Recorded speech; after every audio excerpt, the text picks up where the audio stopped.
पूजा करते समय आसन भी एक महत्वपूर्ण भूमिका निभाता है। कहने का तात्पर्य है कि जब भी आप पूजा के समय बैठते हैं तो आपका आसन कहाँ पर किस प्रकार का होना चाहिए, उसकी क्या विधि होनी चाहिए, किस प्रकार से आसन का सम्मान होता है और आसन की क्या महत्वता है, हमारे सनातन धर्म में इस वीडियो के माध्यम से हम जानते हैं। प्रामाणिक तथ्य में लेकर के आया हूं कि आसन की भी एक मर्यादा होती है, आसन के भी कुछ नियम होते हैं, उस पर हम विचार करते हैं। पूजा पाठ करते समय आसन बिछा करके ही बैठना चाहिए। पहला नियम तो ये आप धारण ही कर लीजिए, कभी भी आप सत्कर्म में बैठें बिना आसन के अगर आप बैठ जाते हैं तो उस कर्म का किया हुआ फल हमें प्राप्त नहीं होता। तो आसन बिछा करके ही बैठना चाहिए। इसी के साथ यहाँ क्या नियम है वो भी सुनिए।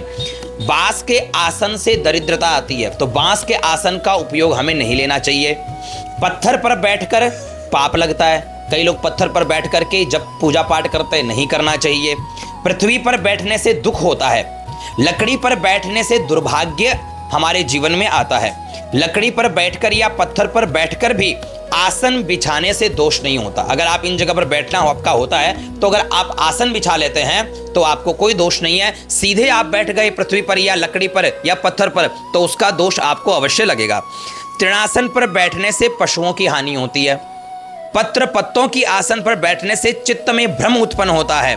काले मृग चर्म पर बैठने से ज्ञान मोक्ष तथा सिद्धि की प्राप्ति होती है। तो काले मृग का चर्म अभी तो वर्तमान में भारतवर्ष में बैन है, बाकी इसके चर्म प्राचीन काल में ऋषि मुनि उन चर्म के आसन पर बैठ करके जब पूजा पाठ करते थे तो वो बड़ा उत्तम था, वो कर सकते हैं। उससे ज्ञान मोक्ष और किसी भी प्रकार की आप सिद्धि प्राप्त करना चाहते हैं वो शीघ्र ही आपको प्राप्त होती है।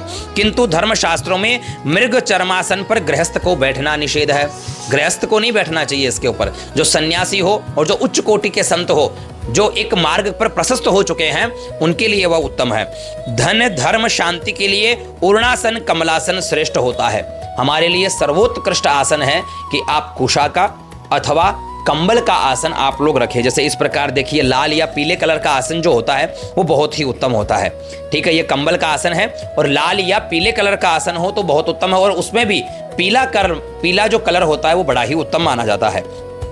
बंसासने दरिद्र शात, अब मैं इसका जो प्रमाण है वो भी मैं आपको दे रहा हूं। ये नारद पुराण का प्रमाण है कि बंसासने दरिद्र शात पाषाणे पाप संभव धरण्याम दुख संभूति दौर्भाग्यम दारुजासने तृणासने पशोर हानि पल्लवे चित्त विभ्रम कृष्णाजिने ज्ञान सिद्धिर मोक्ष सिद्धस्तु व्याधुजे धनदम शांतिदम मोक्ष सर्वार्थाश्चैव कंबले। तो इसलिए कंबल की इतनी महत्वता है। कंबल का आसन हर स्थिति के अंदर शुद्ध माना जाता है। कुशा का आसन बड़ा ही उत्तम माना जाता है। ठीक है, जला हुआ फटा हुआ आसन बिछाकर पूजा नहीं करे। सूती आसन भी मना है, सूती आसन को भी ग्रहण नहीं करना चाहिए, ध्यान दीजिएगा। और कभी भी पैर से खींच करके आसन पर नहीं बैठना है। कई लोग पैर से आसन को खींच करके उसके ऊपर बैठ जाते हैं, वो भी गलत है। पैर से खींच करके आसन पर नहीं बैठना चाहिए। देव पूजा या भोजनादि के समय पैर से आसन खींच करके नहीं बैठना चाहिए।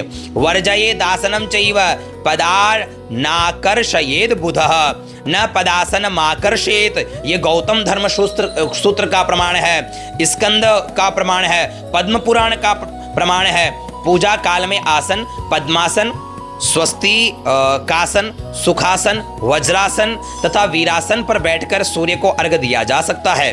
पद्मासन, स्वस्तिकासन, सुखासन पर पूजा पाठ जप किया जा सकता है। पद्मासनम स्वस्तिकम च भद्रम वज्रासनम तथा वीरासनमिति प्रोक्ता क्रमादासन पंचकम। ये देवी भागवत का प्रमाण है। आसन निषेध, लोहा कांसा सीसा की आसन पर पूजा काल में नहीं बैठे। आयसम वर्जयित्वा तो कांस्य सीसकमेव च, ये देवी भागवत का प्रमाण है। और पृथ्वी पर नहीं रखे। क्या नहीं रखना चाहिए पृथ्वी पर वो सुनिए। गोरोचन, जपमाला, पुष्पमाला, कपूर, शंख, स्वर्ण, गाय का गव्य, घंटी, ग्रंथ, पुस्तक, कुशकी, जड़, चंदन, काष्ठ, रुद्राक्ष पृथ्वी पर रखने से नरक की प्राप्ति होती है। ठीक है, आशा है कि आप सभी को इस वीडियो के माध्यम से यह उत्तम जो ज्ञान है वो एक प्रमाणिक रूप से आप तक पहुंचा। इसी प्रकार से आप कुछ भी जानना चाहते हैं तो आप कमेंट कर सकते हैं। सब प्रमाणिक आपको वह वस्तु आप तक पहुंचने का जो कार्य है वो मैं अवश्य निभाऊंगा। नमो नमः।